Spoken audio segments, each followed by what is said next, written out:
What up? The Golden State Warriors are proving me wrong, which is good.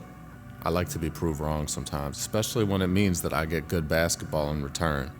So previously, I really thought this Warriors team was just going to come out the gate and just be awful, just be bad, right? Like, I thought Klay Thompson was really going to hurt them a lot. You know, losing Klay Thompson was going to hurt them a lot.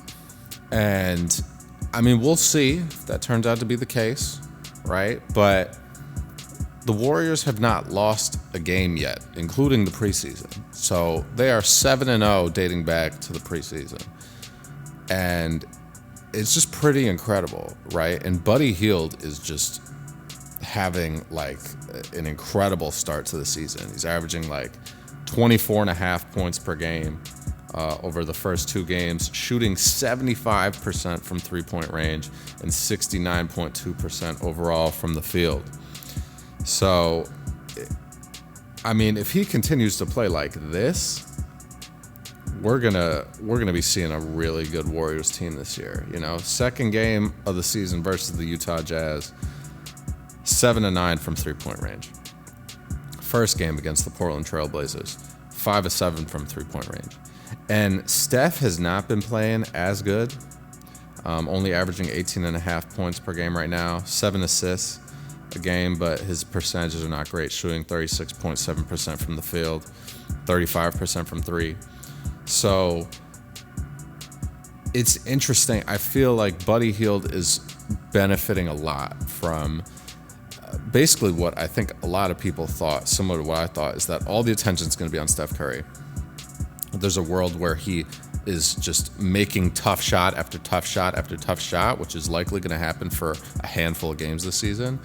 But in the case that it's not, which is more likely, he's going to need other players around him to step up, right?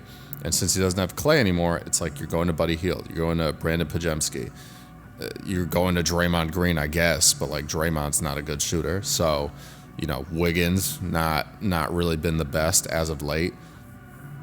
So it really was like, okay, well, what is this team going to be? And how are they going to do? But it's just surprising. I also saw a stat that was like, and I think I said 7-0 dating back to the preseason. They played 6 preseason games. So they're currently 8-0. But they put up a stat the other day. It might have been on ESPN, saying that like every time that the Warriors have gone undefeated in the preseason, they basically have gone on to win a championship. So I think there was one season where they won a championship where that wasn't the case, but it was like 3 of the 4 championship years that was the case, right? So everyone's like, oh, they're going to be so good, they're going to win the championship. I'm not ready to crown them yet, but I am fairly surprised by how good Buddy Hield is doing. And like if Buddy maintains like a 23, 24 points per game average throughout the season, like, is he an all-star, right? Like, because they're going to be winning if that's the case. Like, the first 2 games of the regular season, they've won by, like, basically 40 points each time. The first game against the Blazers won 140 to 104. And the second game versus the Jazz, 127 to 86. Both these games were on the road, which, if you guys have been following the Warriors, you know they typically have not played well on the road the last couple of years. Like, they've had one of the worst road records in the NBA, right? But they still find a way to make the play-in or the playoffs because they have such a good record at home. So if they can maintain winning like this on the road, they're going to get wins at home. So they're probably going to be a top 6 seed and like just be in the playoffs, not have to worry about the play-in, which would be crazy. That would be a statement to be like, oh yeah, we didn't need Klay. Like, we're out here with Buddy Hield doing our thing, make it into the playoffs, no sweat, you know what it is. Like, that would be crazy. That would be absolutely crazy. The only thing that's like worrisome to me is, which I'm sure a lot of people are going to say they don't really care because this is just who he is, but Draymond Green gets a technical in the first game of the season for no reason. Like, he's just, you know, like talking shit to the ref about a call while they're like at the free throw line Like, he's not going to overturn the call. I get it. NBA players talk to the refs throughout the entire game to try to plead their case so that, maybe they didn't get that call, but they'll get the next one, right? But there's a very fine line, right? And like guys like Luka and Draymond, and there's a handful of others that just like are always in the ref's ear. Like, it takes away from your ability to actually contribute to the game sometimes. And that can honestly come in the form of getting a technical, and then that gives the other team a free throw. You could get a second technical pretty quick. You're out the game, right? Like, you need to be more cognizant of that. And like Steve Kerr said something, I think in a press conference, about how like, he's just going to call a timeout every time Draymond gets a technical. And I'm like, why don't you just like hold the guy accountable for, like, it's ridiculous to me. I get it. He plays with a lot of energy. That's what he needs. But there's plenty of guys in the NBA that play with a lot of energy that do not get technicals every night, right? Like, look at the Wizards. Look at Rashawn Holmes. Dude plays maybe like 5-10 minutes a night, if that, if he gets into the game, right? And that guy plays with energy. Every time he's taking the ball up in the paint, screaming, yelling, and one, all that type of shit.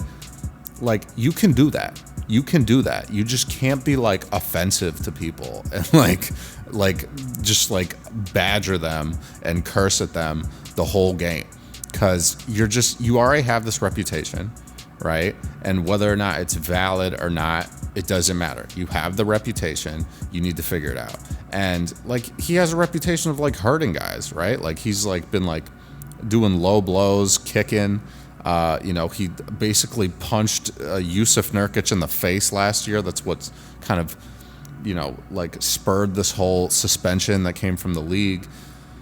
Put Rudy Gobert in like a WWE chokehold. Like, the guy, like, there's a reason why people, talk about him this way.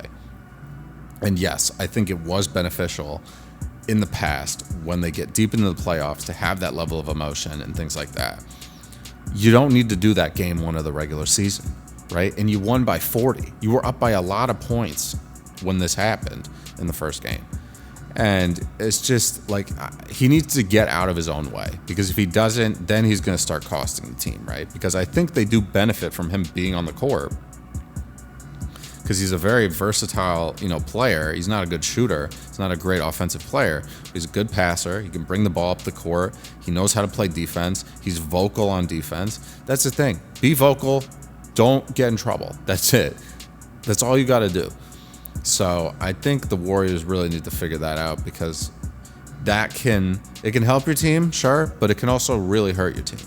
So if your team is not doing good and he's continuing to do it, he's going to hurt your team. If your team's doing good and he continues to do it, it's probably going to bring your team back down to earth a little bit.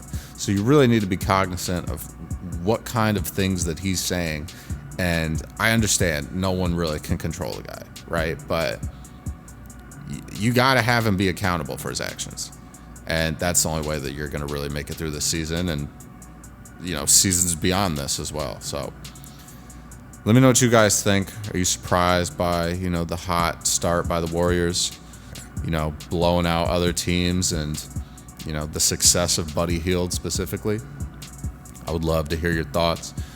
Hit me with a comment down below. As always, if you want to support the channel, subscribe, like. If you didn't like the video, give me a dislike. Let me know what you didn't like. Love to hear from you guys. So I'll catch you guys with the next one. Peace.